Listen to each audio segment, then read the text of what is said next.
Fala pessoal, aqui é o professor Tiago. Este é o canal Físico-Química em 5 minutos e esse é mais um vídeo da série sobre destilação. E nesse vídeo eu vou falar sobre os diagramas temperatura, composição, que são os diagramas mais utilizados para o estudo da destilação.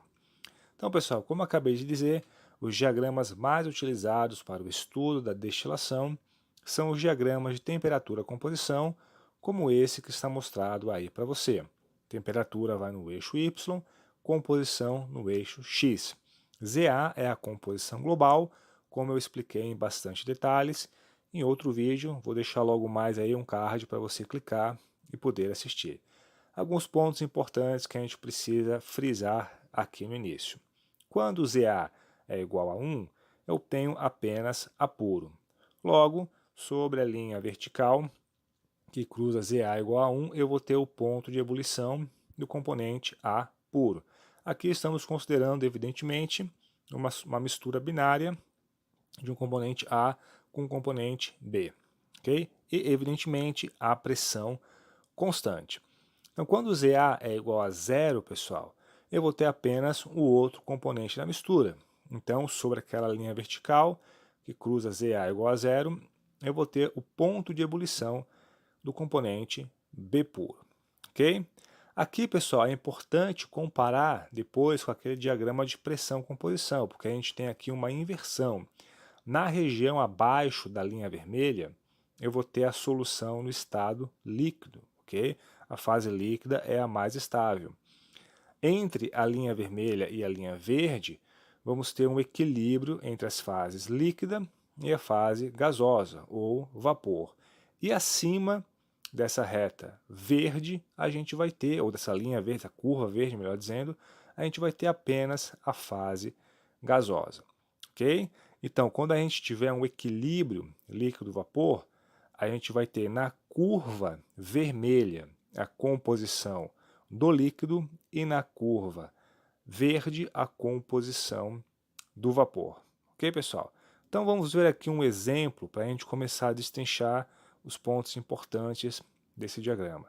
Vamos imaginar então que a gente tem uma mistura A mais B numa dada temperatura indicada por aquele pontinho preto, ok? Vamos imaginar que a gente vai começar a aquecer essa mistura a pressão constante. Quando a gente chegar na temperatura em que o pontinho chega na reta vermelha, ela começa a ferver. Aqui eu frisei o começa, pessoal, porque para misturas a gente tem uma faixa de ebulição, como eu vou frisar novamente mais adiante. Então, se a gente for aquecendo essa mistura, quando ela chegar ali em cima da linha vermelha, ela vai começar a ferver, ok? E o vapor formado, pessoal, vai ser mais rico no componente mais volátil, que é o nosso componente A. Não frisei isso inicialmente, mas aqui, quem tem um menor ponto de ebulição a uma mesma pressão é mais volátil, ok? Então observe que a composição do vapor formado é dada por essa linha tracejada na vertical, ok? Ela tem mais de ar do que a solução inicial, ok? Importante frisar, pessoal, semelhantemente ao que a gente viu nos outros diagramas de pressão-composição, se a gente continuar a aquecer essa mistura, a gente vai mudar tanto a composição do vapor como a composição do líquido.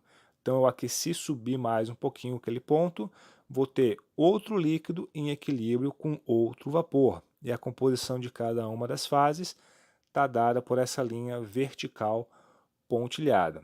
A gente pode observar, como eu já falei no outro vídeo também, que este vapor formado vai ter um pouquinho menos do componente A. Então aqui a gente pode comparar a composição do primeiro vapor que é formado e do segundo, ok? Continuando a aquecer, pessoal, nós vamos ter a mistura toda na fase vapor com a mesma composição inicial da solução líquida, ok? Aqui são pontos bem básicos só para a gente ir assimilando aos poucos, ok? E um ponto importante para deixar bem claro aqui é o seguinte, pessoal. Ao contrário dos líquidos puros, as misturas apresentam uma faixa de ebulição. A gente poderia dizer, inclusive, uma faixa de temperatura de transição, que o mesmo também se aplica a misturas sólidas. Então ali, pessoal, ó, nessa faixa que eu botei em laranja, a gente tem uma faixa de temperatura de ebulição para essa mistura, ok? Feitos esses comentários iniciais, vamos agora para o ponto mais importante. A gente chama de destilação simples a retirada do vapor do equilíbrio líquido-vapor e a sua condensação. Ou seja, a gente tem um equilíbrio líquido-vapor, eu retiro o vapor e o condenso, ok? Isso eu chamo de destilação simples. Então vamos pegar aqui a nossa situação inicial, a mistura começa a ferver ali em cima da curva vermelha, eu formo um vapor, cuja composição é dada por aquele pontinho laranja, ok? Aquele pontinho laranja está me dando a composição do vapor.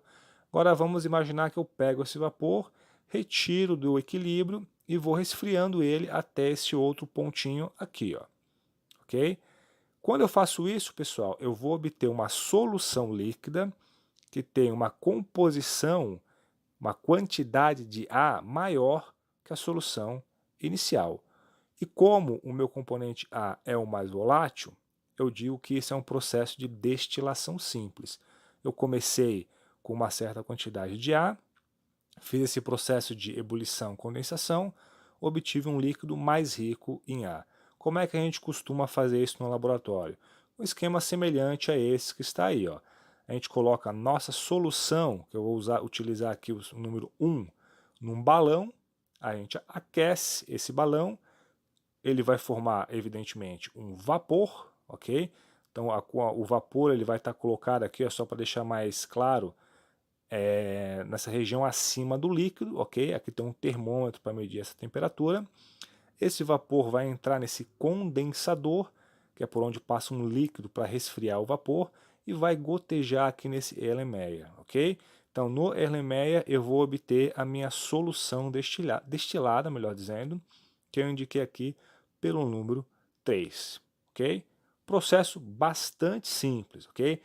Pessoal, apesar de ser muito simples, é bastante comum as pessoas confundirem algumas questões aqui. Eu vou frisar isso no final do vídeo, mas já digo aqui antecipando, ok? Quando você ferve a solução, você não ferve apenas o componente mais volátil. Você não separa ali, por exemplo, se você tem água e acetona, você não separa a acetona para um lado, a água para o outro. O que você faz é um vapor mais líquido no mais volátil, ok? Isso é importante ficar bem claro, eu vou frisar isso mais adiante. Vamos continuar aqui.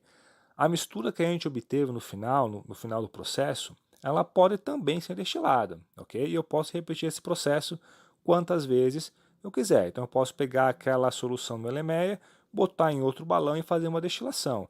Nesse caso, então aqui esse pontinho preto é a solução que eu obtive lá no Erlenmeyer. Quando chegar ali na linha vermelha vai ferver e vai novamente formar um vapor mais rico no ar. E nesse exemplo que eu estou mostrando, uma segunda destilação resulta em um destilado que contém praticamente 100% do componente A. Eu posso observar aqui, ó, o vapor formado toca lá a curva verde praticamente na fração molar de A igual a 1, e se eu resfriar eu vou obter uma solução líquida muito rica no componente A, ok? Só que fazer esse processo, pessoal, faz uma destilação simples, pega o destilado, faz outra destilação simples e assim por diante, é bastante complicado. É muito mais interessante a gente fazer esse fracionamento num único experimento, digamos assim, ok? Então, essas duas etapas podem ocorrer em um único experimento, utilizando-se uma coluna de fracionamento, e o processo é chamado de destilação fracionada. Então imagina que eu tenho aquela nossa solução inicial, aqueço até aquele ponto que está mostrado ali, e o que eu quero que aconteça é isso daqui, pessoal. Ó. Eu quero que forme um vapor, que seja condensado dentro da coluna de fracionamento, e esse condensado seja posteriormente fervido novamente para formar lá no final do processo a solução com a composição que eu quero obter, ok? Outro termo que é bem importante aqui no tema destilação é o termo ou a expressão pratos teóricos. Então nesse exemplo aqui, pessoal, uma coluna com apenas 2 pratos teóricos é suficiente para se obter o componente A praticamente puro. O que é prato teórico? É essa linha pontilhada horizontal, ok? Que conecta a composição do vapor e a composição do líquido, que mostra o equilíbrio líquido-vapor, ok? Então, nesse exemplo que eu dei, em 2 pratos teóricos, a gente chega numa composição líquida que praticamente só tem o A puro. A gente tem casos que tem muito mais pratos teóricos do que isso. Como que funciona isso na prática? Funciona como o esqueminha mostrado aqui, pessoal. Ó. Esse tubo que a gente colocou em cima do balão seria uma coluna de fracionamento. Não vou entrar aqui nos diferentes tipos de coluna de fracionamento, porque isso é tema para um outro vídeo. Quero me ater mais ao fenômeno físico-químico. A gente pode, pessoal, novamente identificar a solução que está fervendo no balão, ponto 1, ok? Nesse nosso processo, o ponto 2, que significa o líquido condensado na coluna e que vai formar o vapor que vai ser finalmente condensado, vou colocar lá no topo da coluna, ok? E finalmente, o último ponto é o ponto 3, que a gente obtém, nesse caso, num becker, ok? Aqui tem um ponto bem importante para frisar, que é o seguinte: vou pegar a temperatura em que ocorre ali o segundo prato teórico. Eu vou chamar ela de T1, ok? Observe que na minha coluna de fracionamento eu tenho um termômetro ali em cima. Ok, pessoal? Por que isso é importante? A questão aqui é o seguinte: se a temperatura ali no topo da coluna estiver abaixo de T1, o vapor que se formou vai condensar e vai pingar de volta no balão, ok? Então é muito comum o aluno ficar lá tentando fazer destilação por muito tempo e não pinga nada no becker. Por quê? Porque a temperatura da coluna está baixa. Como é que se resolve isso? A gente geralmente envolve a coluna em papel alumínio. Com isso você faz com que ela consiga ganhar um gradiente de temperatura, ok? Então a gente precisa que lá no topo, para eu obter um destilado que me dê aquela composição que eu chamei de número 3, eu preciso que no topo da coluna eu tenha a temperatura T1. Aqui eu estou imaginando, pessoal, um sistema bem próximo do equilíbrio, ok? Fica mais fácil aqui de analisar. Por outro lado, pessoal, se a temperatura ali no topo estiver acima de T1, eu vou obter no final um destilado com uma menor proporção de ar. Como é que a gente pode ver isso? Se eu tiver uma temperatura acima de T1, é como se eu estivesse nessa outra temperatura ali, ó, T2, por exemplo. Botei ali um pontinho laranja para indicar esse outro vapor, ok? Nesse caso, pessoal, o destilado que eu vou obter vai ser dado por essa linha vertical ali, ó, que vai ter uma quantidade de ar bem menor do que aquela na primeira situação, ok?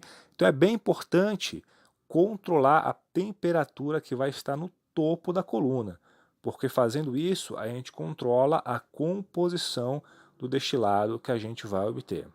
Mas aí você pode estar imaginando, como é que seria possível obter um destilado com essa composição que eu estou mostrando aqui agora, né? No caso, nessa temperatura que eu chamei T2.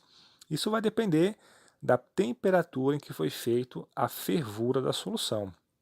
Por exemplo, se eu ferver até esse ponto que está mostrado aqui, ó, pertinho da curva verde, eu vou conseguir obter esse destilado aqui laranja, como mostrado nesse esqueminha aí, pessoal. Ó. Eu vou obter um líquido em equilíbrio com vapor, o vapor condensa e forma aquele novo vapor, que se for condensado no topo da coluna, vai me dar essa mistura com uma quantidade um pouco menor do que o ar. Então é bem importante, quando for fazer destilação, fazer o controle da temperatura. Sendo que, em geral, controlando a temperatura ali no topo da coluna, a gente consegue garantir que a gente vai ter exatamente o destilado com a composição que a gente quer. Para terminar, pessoal, 2 pontos que são bem importantes e que frequentemente a gente vê sendo ditos por aí, ok? Então, não é correto dizer que apenas o componente mais volátil entra em ebulição no início do processo. Então é comum os alunos entenderem que quando eu fervo, por exemplo, uma mistura de água e álcool, apenas o álcool entra em ebulição. Não, isso não é verdade, porque o que entra em ebulição é a solução, ok? Se os dois componentes são miscíveis, a solução entra em ebulição. O que acontece é que o vapor vai ser sempre mais rico no componente mais volátil.